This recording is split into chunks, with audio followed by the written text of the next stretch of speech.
Very good, thank you so much. It's a lovely day out.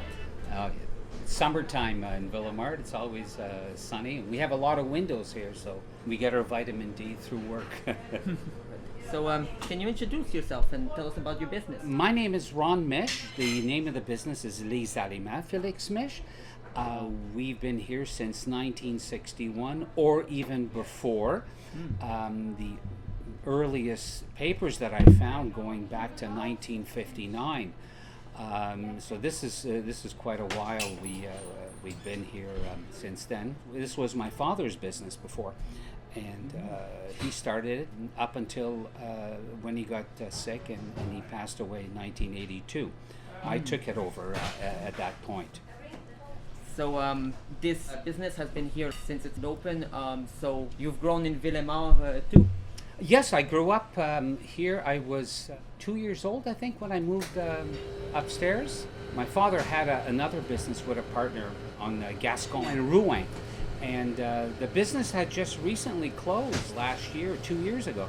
And he split with his partner and came over here. And then when I came here, I was like 2 years old or whatnot. I've been here ever since. When my father died, after my mother died also, I came here to take over. It's a little bit more convenient. What would you say makes you the most proud about your business? This business is a vehicle for me to express my creativity and my passion for cooking and for sausage production, because that's what I'm trained in. I really enjoy people's reaction to my food. So most of my customers are repeat customers, and they like my sausages and my deli product, and they keep coming back for more. We've been serving generations. You know, one of the things my father used to do was a little kid would come in and he would give him a little sausage or a little candy, and they would be happy because nobody ever talks to kids, they just push them aside. But my father always said, give the kids the candy, they're going to bring the parents back because they like candy. And they pull the people in. And so you have generations. They say that, I remember when I was a kid, your father used to give us sausage and whatnot. So they remember that, So what would you say in the neighborhood has changed since you first took charge of this store? What's changed in Ville-Émard? It doesn't change that much. It does, but it doesn't. The tenants revolve, they move. Back in the 60s and 70s, Monk Boulevard was very busy. It was a very a prosperous street. But you didn't have any, we have Angrignon when that takes over. When you have a big shopping center like that, it affects a small microeconomy like Monk Boulevard. And when we were kids, they had everything. They had music stores, they had shoe stores, they had restaurants, but it really does struggle. And Jolicoeur was a quiet street. Now it's very busy. That's probably the biggest effect. So what would you say that you enjoy the most about being part of this community? The people. Every single morning I wake up, I want to come to work. I want to start doing my day. My customers come in. I love all my customers. All of them I love. And maybe there's one or two that are not so good. I have a relationship with them, not because I need to, it's because I want to. And I like all my customers. If they have something nice to say, I like them even more.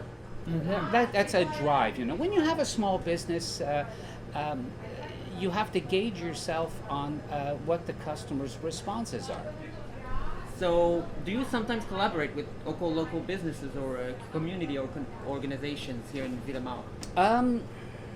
Yes, of course. We have certain restaurants that we deal with, that we sell to. If we're working late and I don't want to eat the same thing all week long, so we do order from Delilo's, Nino's. You have your places that you like to deal with, and we become friends with them too. We sell to a lot of local things. We were in Verdun also giving sausages for the poor, for the Manor House. They were giving sausages out and whatnot. You know, I remember a long time ago, a guy comes in here and he's poor. And we always had a special sausages. Well, from the week before that we didn't sell. I just want to sell it and have fresh ones. We would sell it for $1. Yeah. The guy comes in and he says, "Vraiment, merci, vous êtes ici. Je suis pauvre. Ben, j'avais pas de l'argent. Ça, c'est la seule ma place. Je peux venir puis manger quelque chose pour 1-2 pièces." And I said, "Wow, I'm a necessary part of the community." We have working class people.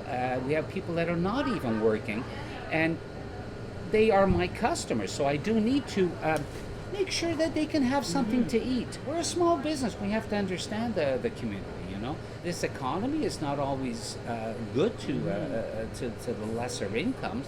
So we have a burden as business owners to take care of certain people, you know. We also have... Do you have any anecdotes of like famous people that came here? Well, actually, tomorrow we had this is a good story. We had a family, the Ritzkovians. They would come in and buy their sausage, and they had 2 little kids. So his 2 nephews would come in, and I said, "I'm taking them to hockey practice. They want sausage." Anyways, they were playing in Northeastern University. Oh. Okay, and they got drafted.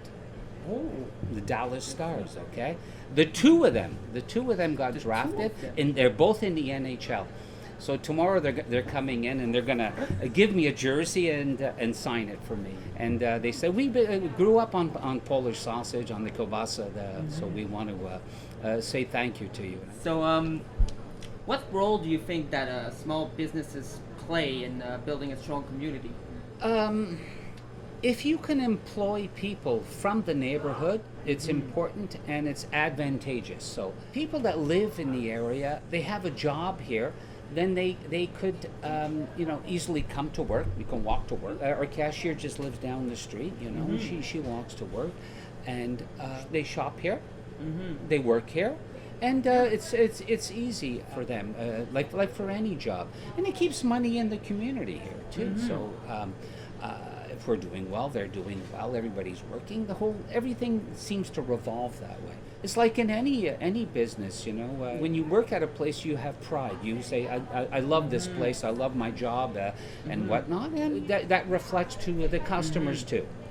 Place has more history and culture than any big brand store you could go to. Like it's absolutely not the same experience. Absolutely, you know.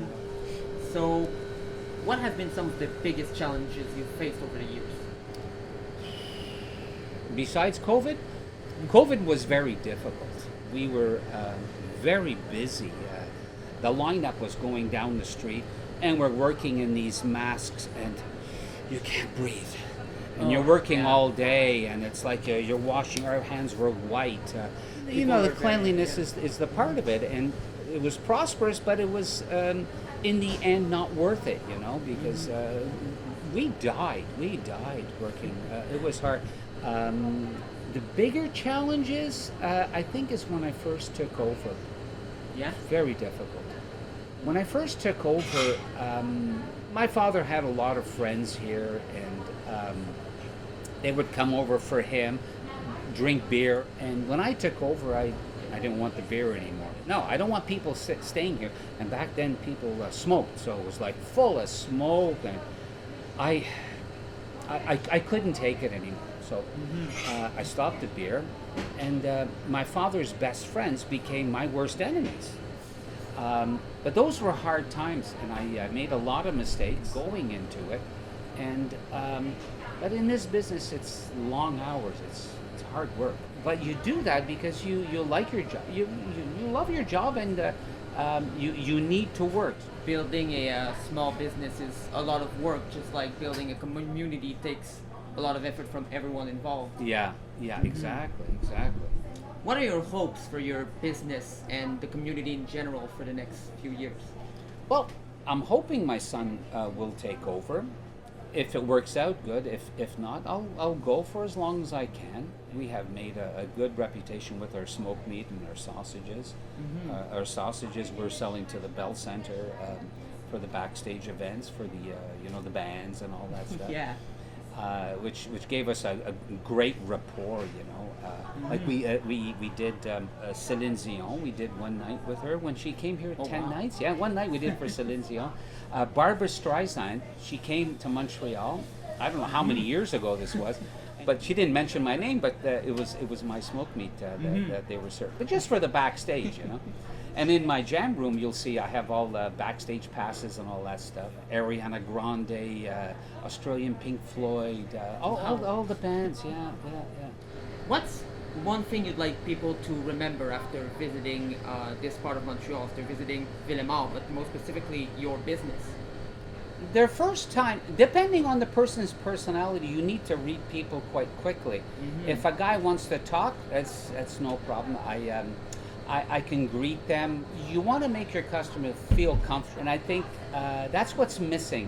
If you don't like people, don't work in the public. Yeah, exactly. You need to like people, and all people. Sometimes the most miserable customer is miserable for a reason. You don't have to find out why, but you need to, be careful with them, and they become dependable, solid customers, return customers, because they feel safe and they feel welcomed. As a tourist coming in here, the same applies. You want to be sensitive to their needs and address any issues he has. People need to feel good about shopping, about coming here and whatnot. And it's that attitude, I think, that really builds the bond, that forms a strong community. Absolutely. Keeps you going for years, and that's it. Yeah. So thank you for sitting with us, and it's my pleasure. Anytime. Yeah. Oh, really? You were lovely to have a conversation with. Thank you so much. We're located at 1903 Rue Jolicoeur in the southwest. We're an established business making our own deli products since 1961, and it's our pleasure to serve our customers and to make them the delicious sausage and hams and smoked meats.